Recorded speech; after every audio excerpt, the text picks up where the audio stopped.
Salamat po. Ministry, ang Social Communications Ministry, ang Parish Youth Ministry, ang Family and Life Ministry, ang ating temporary peace, ang ating evangelization ministry, at syempre ang walang kapagurang.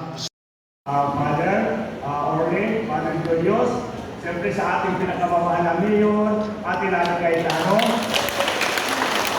sa ating Councilor Alex Pinolio, at siyempre sa ating mga kagawad, at ating mga iski, siyempre po sa ating mga kinatawan, dito po sa ating simbahan.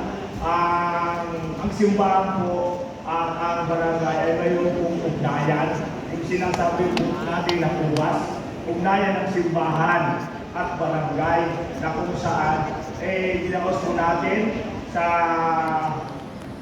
dito po sa ating along Sampaguita, siyempre po sa pagdiriwang po ng ating mahal na patron na Our Lady of the Poor o ina ng mga lupa. Kaya ang pinagdidiriwang po natin ay kapistahan po ng ating ina ng mga lupa, hindi po yung tayo ng mga tao. Kaya maraming salamat po doon po sa sumuporta, lalo na po doon sa Yawit at yung doon po sa Katalin na ginanap po kahapon hanggang gabi po. Kaya muli po, sa ngalan po ng Sangguniang Barangay, Kapitan Pedro Tulmas ay bumabati po ng Happy Fiesta po sa ating lahat. Maraming salamat. Thank you po. Ngayon po pakinggan natin ang ating mahal nating ila ng lungsod. Ang lungsod ng Taguig, siyempre ang ating mayora, Nani Cayetano. Maraming salamat po. Una, ibigay po natin ng masigabong palakpak ng pasasalamat sa Panginoon sa pagkakaloob sa atin ng pagkakataon ng mga pagdiwang ng kapistahan. Una, salamat sa Diyos. At pinili niya na maging ina ni Jesucristo, si Birhen Maria. Pinagpala niya ang buhay ni Maria upang siyang magluwal kay Jesucristo na tumubos sa atin, sa ating mga pagkakasala. Pwede ko po bang i-request na isa pang masigabong palakpak para sa ating Panginoon sa kanyang walang aliw na pagpapala at kabutihan sa atin sa sangkatauhan. Ang kapistahan po natin ay naging makulay dahil ito po ay dinaluhan ng isa sa mga pari na aking pong hinahangaan at nirespeto. Matagal ko na pong kakilala, Reverend Father Orly Cantillon. Maraming salamat po.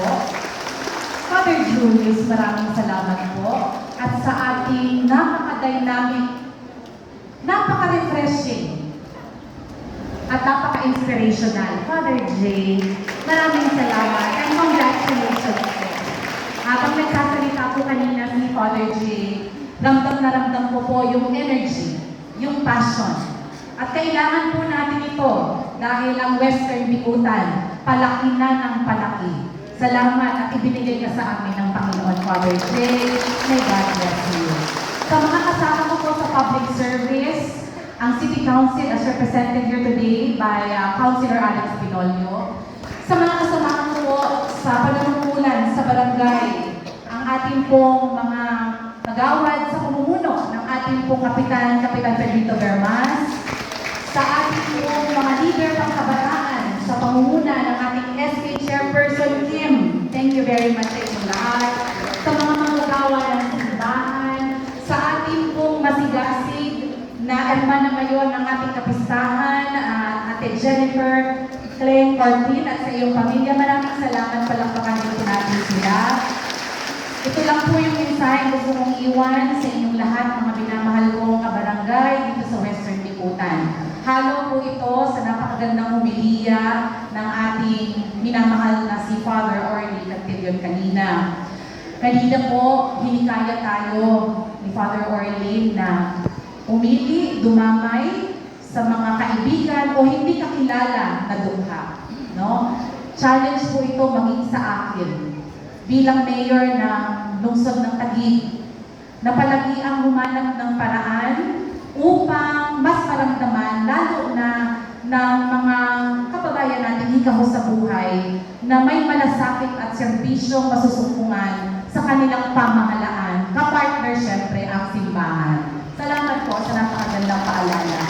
At habang nakikinig po ako sa humiliya ni Father kanina, nagre-reflect din po ako ng isang malakas na mensahe sa pagdiriwang ng ating kapistahan ngayon ay ang pag-honor natin sa mga ina. Pwede huwag palakpakan natin ang lahat ng mga ina. At ginagamit ng Panginoon ng pagpakaina sa iba. Let us pray for all the mothers, especially sa panahon ngayon kung saan ang paggabay ng ina kailangan lalo na ng younger generation. Napakahalaga po nito. Pagiging ina at pagpapahalaga sa mga dukha. May we continue to work together para magbigay ng inspirasyon sa iba. Para ang mga naghihikahos, kagaya ng sinabi ni Father kanina, hindi iiwan at hindi mararamdamang naiiwan sila. Di hubad ang sabi ng humiliya kanina ni Father,